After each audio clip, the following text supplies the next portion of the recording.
ಪುಷ್ಪ ಅವ್ರದ್ದು ಒಂದಷ್ಟು ಪ್ರಶ್ನೆಗಳಿದಾವೆ. ಅವ್ರೇನ್ ಹೇಳ್ತಾರೆ, ನಮಗೆ ನೋಟಿಸೇ ಬರಲಿಲ್ಲ, ಪುಷ್ಪ ಅನ್ನೋ ಹೆಸರಿಗೆ ಎಲ್ಲಿ ನೋಟಿಸ್ ಕೊಟ್ಟಿದ್ದೀರಾ ತೋರಿಸಿ ಅಂತ ಹೇಳ್ತಾರೆ ಅವರು. ನಾನು ನೋಟಿಸ್ ನಿಮಗೆ ತೋರಿಸ್ತೀನಿ ಸರ್, ಈಗಲೇ ಕೊಡ್ತೀನಿ ನೋಟಿಸು. ತರೋಗಪ್ಪ, ಗಾಡೀಲಿದೆ ತರೋಗು.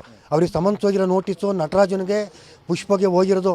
ಪುಷ್ಪ ಅರುಣ್ ಕುಮಾರ್ ಅಂತಾರಲ್ಲ, ಪುಷ್ಪ ತಂದೆ ಹೆಸರು, ಆ ಗಂಡನ ಹೆಸರು ಎಲ್ಲನೂ ಬರೆದು ಕೊಟ್ಟಿರೋಂಥ ನೋಟಿಸನ್ನು ಅವ್ರಿಗೆ ಸಮನ್ಸ್ ಹೋಗಿ ಅಮೀಲ್ರು ತಂದು ಕೋರ್ಟಿಗೆ ಮತ್ತೆ ಬಂದಿರುತ್ತಲ್ಲ ನೋಡಿ, ಅದು ಕಾಪಿಯನ್ನು ನಾನು ತೆಗ್ಸಿದ್ದೀನಿ. ಅದು ನಿಮ್ಮ ಮುಂದೆ ನಾನು ತೋರಿಸ್ತೀನಿ ಸರ್ ಈಗ ನಿಮಗೆ ನಾನು.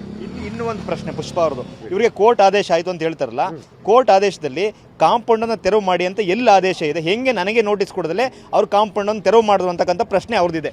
ನಾನು ನನ್ನ ಜಾಗಕ್ಕೆ ನಾನು ಕೋರ್ಟಿಗೆ ಹೋಯ್ದು, ಕೋರ್ಟಲ್ಲಿ ನಂದು ಜಾಗ ಅಂತ ಆದಮೇಲೆ ನನ್ನ ಕಾಂಪೌಂಡ್ ಹೊಡ್ಕೊಳ್ಳೋಕ್ಕೆ ಆಕೆ ಏನೇನು ಕೇಳಬೇಕು? ನನ್ನ ಜಮೀನಲ್ಲಿ ಕಲ್ಲಿರುತ್ತೋ ಮಣ್ಣಿರುತ್ತೋ ಬಗಸ್ಕೊತೀನಿ, ಏನಾರು ಮಾಡ್ಕೊತೀನಿ. ಕಾಂಪೌಂಡ್ ಹೊಡಿಯೋಕ್ಕೆ ನಾನು ಯಾಕೆ ಆದೇಶ ತಗೋಬೇಕು? ಕಾಂಪೌಂಡೇ ನಂದು, ಜಾಗ ಆದಮೇಲೆ ಕಾಂಪೌಂಡೇ ನಂದು ಆದಮೇಲೆ ನನ್ನ ಕಾಂಪೌಂಡ್ ನೋಡ್ಕೊಳ್ಳೋಕ್ಕೆ ಅವ ಮುಂದೇನು ಕೇಳಬೇಕು? ಪ್ರಾಪರ್ಟಿ ನಂದಾದ್ಮೇಲೆ. ಈಗ ನನಗೆ ನಿಮಗೆ ಈ ಪ್ರಶ್ನೆ ಕೇಳಿದಾರಲ್ಲ, ಅವ್ರು ಕೊಡಲಿ ಫಸ್ಟು ಪ್ರಶ್ನೆನ, ಉತ್ತರ ಕೊಡಲಿ. ಅವರು ಪೇಪರ್ ಕೊಡಲಿ, ಲೀಗಲ್ಲೇ ಪೇಪರ್ ಕೊಡಲಿ, ಕೊಡಲಿ, ಆಮೇಲೆ ಮಾತಾಡಲಿ. ನಾನು ಮೀಡಿಯಾದ ಮುಂದೆ ಕೊಟ್ಟಿದ್ದೀನಿ, ಎಲ್ಲ ಪತ್ರಿಕೆಗೂ ಗೊತ್ತು, ನಿಮಗೆಲ್ಲ ಗೊತ್ತಿರೋಂಥ ವಿಚಾರ, ಇವತ್ತೇನು ಹೊಸ್ತೇನಲ್ಲ. ಅವರು ಕೊಡಲಿ ಮೂಲ ದಾಖಲೆ. ಸರ್ ಏನಿಲ್ಲ ಸರ್, ಇದು ಅವ್ರ ಮಗನಿಗೂ ಗೊತ್ತಿರ್ತಕ್ಕಂಥ ವಿಚಾರವೇ. ನಾನು ಮಾತುಕತೆ ಕರೆದಾಗಲೇ ನಾನು ಮಾತುಕತೆಗೆ 5 ನಿಮಿಷದಲ್ಲಿ ಬಗೆಹರಿಸ್ಕೋಬೋದಿತ್ತು. ಅವ್ರು ಲಾಯರು, ಸರ್ ನೀವು ಅವ್ರ ಜಾಗದಲ್ಲಿ ಇದ್ದಿದ್ರೆ ಏನು ಮಾಡ್ತಿದ್ರಿ ಅಂತಂದು.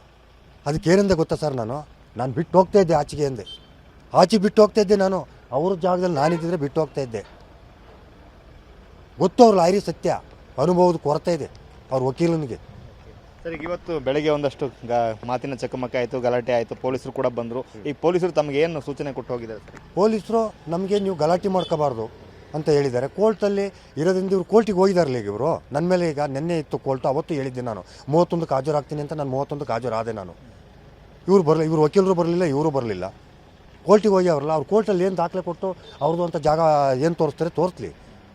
ನ್ಯಾಯಾಲಯದಲ್ಲಿ ನಮ್ಮಂತೆ ಆಗಿದೆ, ನಮ್ಮದು ಪ್ರಾಪರ್ಟಿ, ನಮ್ಮ ಜಾಗ ನಾವು ಏನಾರ ಮಾಡ್ಕೊತೀವಿ. ಇವರು ಕಾಂಪೌಂಡ್ ಹಾಕಕ್ಕೆ ಬಿಡಲ್ಲ ನಾವು. ಈಗ ಅವರು ಹಾಗೆ ಹೇಳ್ತಾರೆ, ನಮ್ಮ ಜಾಗದಲ್ಲಿ ನಾವು ಏನಾರು ಮಾಡ್ಕೊಳ್ತೀವಿ, ಕಾಂಪೌಂಡರ್ ಹಾಕೊಳ್ತೀವಿ, ಏನಾರು ಹೇಳ್ತೀವಿ ಅಂತ ಹೇಳ್ತಾರೆ ಅವರು. ಅವ್ರು ಬಾಯಿಲೆಲ್ಲ ಹೇಳೋದು, ಪೇಪರ್ ಸಮೇತ ಹೇಳಲಿ. ನಾನು ಪೇಪರ್ ಸಮೇತ ಹೇಳ್ತೀನಿ, ಅವ್ರು ಪೇಪರ್ ಸಮೇತ ಹೇಳಲಿ. ಇದು ನಾನು ಕೇಳೋ ಅಂಥ ಪ್ರಶ್ನೆ. ನ್ಯಾಯಾಲಯಕ್ಕೆ ಬೆಲೆ ಕೊಡೋಕ್ಕಲ್ಲ, ಆರಕ್ಷಕರಿಗೆ ಬೆಲೆ ಕೊಡೋಕ್ಕಲ್ಲ. ಲೆಕ್ಕ ಹಾಕೊಳ್ಳಿ ಏನಂತ.